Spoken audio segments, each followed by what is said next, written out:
Secret सरताज episode 18 डर। सरताज का दिल तेजी से धड़क रहा था। अचानक ही रक्षित उसके सामने से गायब हो गया। उसके चारों ओर घना अंधेरा और सन्नाटा फैला हुआ था। हवा में एक अजीब सी ठंडक थी जिसने सरताज के मन में अनजाना डर पैदा कर दिया था।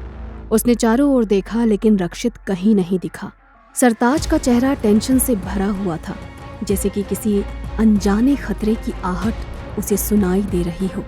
सरताज के दिल में बेचैनी की लहर दौड़ गई। उसने गहरी सांस ली और अपने मन को शांत करने की कोशिश की, पर उसकी आंखों में डर की चमक अब भी साफ दिखाई दे रही थी। उसने समझ लिया था कि रक्षित उसके साथ खेल रहा है। रक्षित का अचानक गायब हो जाना उसके लिए एक चेतावनी थी। सरताज अपने आप से कहने लगता है, रक्षित, ये सब उसका खेल है। वो मुझे दिमागी रूप से कमजोर करने की कोशिश कर रहा है। अब उसकी शक्ति 2 गुनी हो गई है। क्या मैं उसका मुकाबला कर पाऊंगा? सरताज ने अपने माथे से पसीना पोंछा। उसके अंदर एक अजीब सी बेचैनी थी। वो जानता था कि रक्षित की शक्तियां अब 2 गुनी हो गई हैं और उसके सामने वो बेबस है, लेकिन हार मानना उसकी फितरत में नहीं था। उसकी आंखों में डर के साथ साथ निडरता भी झलकने लगी थी। उसने अपने मन में ये ठान लिया था कि चाहे कुछ भी हो जाए, वो रक्षित का सामना करेगा ही। उधर दूसरी तरफ रक्षित एक गहरे अंधेरे कमरे में बैठा हुआ था। उसकी आंखों में एक खतरनाक चमक थी और उसके चेहरे पर एक शैतानी मुस्कान। उसने सरताज को डरते हुए देखा और इससे उसे अजीब सी राहत महसूस हो रही थी। वो जानता था कि सरताज को डराकर वो उसे मानसिक रूप से तोड़ सकता है। उसके मन में इस खेल को खत्म करने का इरादा पक्का हो चुका था। सरताज, तुम डर गए हो और ये मेरे लिए सबसे बड़ी जीत है, पर अभी तो खेल शुरू हुआ है। आज रात तुम्हारी कहानी खत्म हो जाएगी। रक्षित की आंखों में एक अजीब सी चमक थी, जैसे उसने कुछ बहुत बड़ा हासिल कर लिया हो। उसका दिल खुशी से भर गया था। उसके चेहरे पर अब एक शैतानी मुस्कान थी जो ये बताती थी कि वो अब पूरी तरह से तैयार था। उसने अपने मन में ठान लिया था कि वो सरताज को हर हाल में खत्म करेगा और कोई भी उसे रोक नहीं सकता।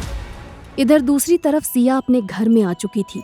सिया के कदम जैसे ही घर के अंदर पड़े, उसके दिल में एक अजीब सी बेचैनी महसूस हुई। घर में सन्नाटा पसरा हुआ था और वहां किसी की भी मौजूदगी का कोई नामो निशान नहीं था। घर की दीवारें जैसे उसकी तरफ देख रही हों और हर कोने में अजीब सा सन्नाटा हो। उसने धीमी आवाज में अपने पापा को पुकारा, लेकिन कोई जवाब नहीं आया। वो जानती थी कि उसके पापा अब इस दुनिया में नहीं हैं, लेकिन वो इस बात पर यकीन नहीं कर पा रही थी। उसका दिल धड़क रहा था और उसकी आंखों में आंसू उमड़ आए थे। सिया ने फूटी हुई आवाज में अपने पापा की फोटो देखकर कहा, पापा, आप कहाँ चले गए? मुझे आपकी जरूरत है। प्लीज वापस आ जाइए, प्लीज पापा। सिया ने पापा की फोटो को हाथ में उठाया और फूट फूट कर रोने लगी। उसका दिल टूट चुका था और वो बिल्कुल अकेला महसूस कर रही थी। उसने फोटो को अपने सीने से लगाया और रोते रोते जमीन पर बैठ गई। उसकी आंखों में दर्द और अकेलापन था। वो सोचने लगी कि उसकी जिंदगी इतनी मुश्किल क्यों हो गई है। तभी रीटा चुपके से वहां आई, जिसे देखकर सिया थोड़ा चौंकी।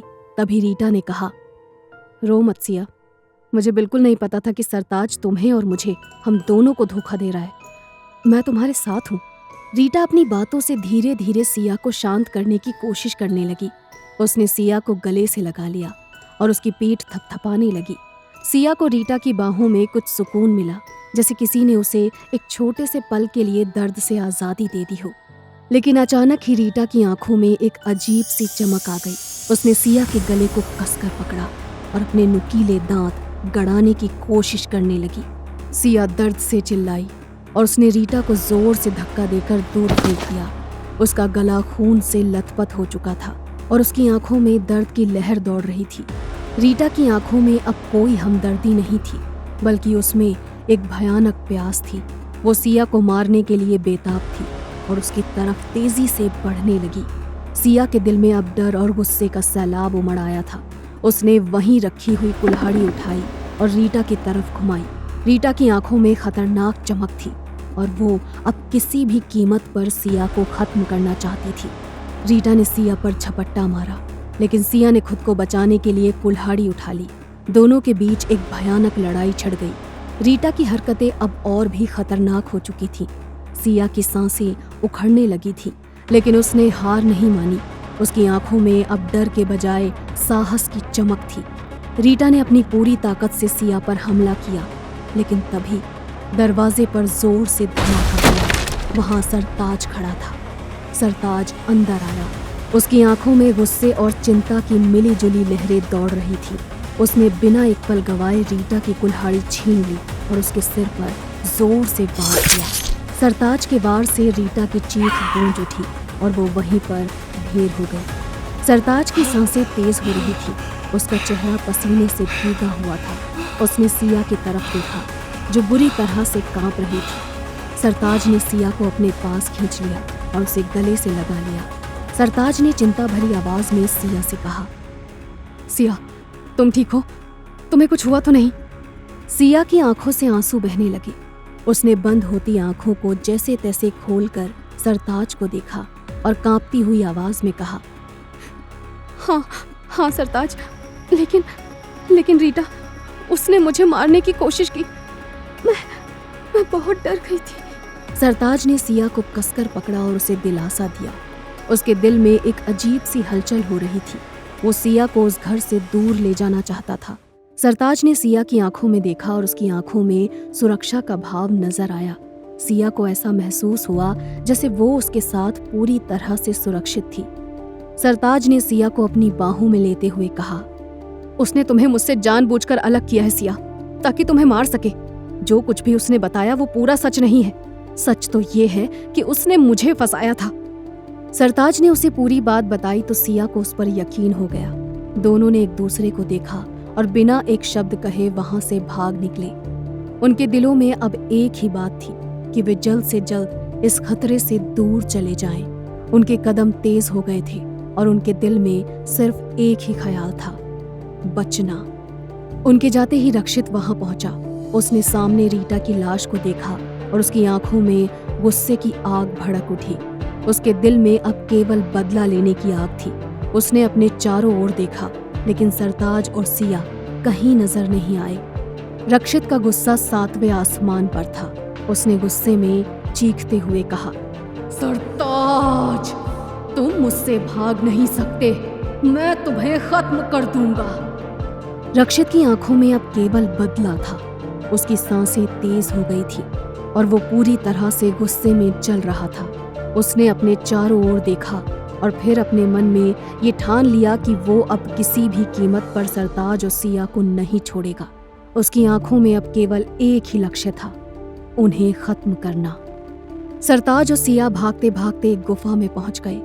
ये वही गुफा थी जहां सरताज पहले सहरिषि के साथ गया था। गुफा का वातावरण ठंडा और सन्नाटे से भरा हुआ था। दोनों की सांसें उखड़ी हुई थी और उनकी आंखों में डर की परछाई थी। गुफा के अंदर का माहौल डरावना था, लेकिन फिलहाल उनके पास कोई और जगह नहीं थी। उन्होंने गुफा के कोने में जाकर खुद को छुपा लिया। दोनों ने एक दूसरे के हाथ थामे।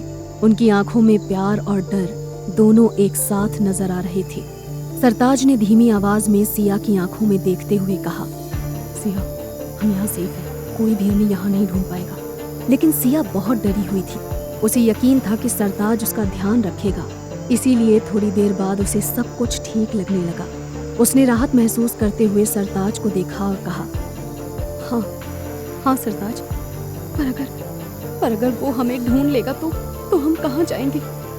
सरताज ने सिया को दिलासा देने के लिए उसका हाथ अपने हाथ में कसकर पकड़ लिया। उसकी आंखों में एक अजीब सी चमक थी, जैसे वो उसे ये बताना चाहता हो कि सब कुछ ठीक हो जाएगा। उसने सिया के चेहरे को हल्के से सहलाया और उसकी आंखों में झांकते हुए कहा, सिया, मैं तुम्हें किसी भी कीमत पर कुछ नहीं होने दूंगा। तुम मेरे साथ हो और मैं हमेशा तुम्हारे साथ रहूंगा। सिया ने भी सरताज के हाथ को कसकर पकड़ लिया। उसके दिल में अब थोड़ा सुकून था। उसने अपनी आंखें बंद कर ली और सरताज के कंधे पर सिर रखकर सोने की कोशिश की। रात गहरी होती जा रही थी और धीरे धीरे सन्नाटा गुफा में फैल चुका था। दोनों एक दूसरे के पास सोए हुए थे। उनका प्यार और साथ ही उनके दिल में बसा डर दोनों ही उनके सपनों में उतर आए थे। रात गुजरी और सुबह होते ही सरताज की नींद खुली। उसने देखा कि सिया अभी भी सो रही थी। सरताज ने धीरे से उसे जगाया और दोनों उठे। तभी उनकी नज़र गुफा के अंदर कुछ अजीब सी चीज पर पड़ी। सरताज ने हैरानी से उस चीज को देखा और खुद से कहा, ये क्या हो सकता है? ये तो... सरताज की आंखों में वो चीज देखकर अजीब सी हैरानी थी। उसका दिल और तेजी से धड़कने लगा। उसने धीरे धीरे सिया को दिखाने के लिए उस चीज की तरफ इशारा किया। उस चीज को देखकर सिया की आंखों में भी अब हैरानी थी। दोनों ने एक दूसरे की तरफ देखा, जैसे वो इस रहस्य को समझने की कोशिश कर रहे हों। गुफा में मिले इस अजीब से रहस्य का राज क्या होगा, जानने के लिए देखते रहिए सीक्रेट सरताज।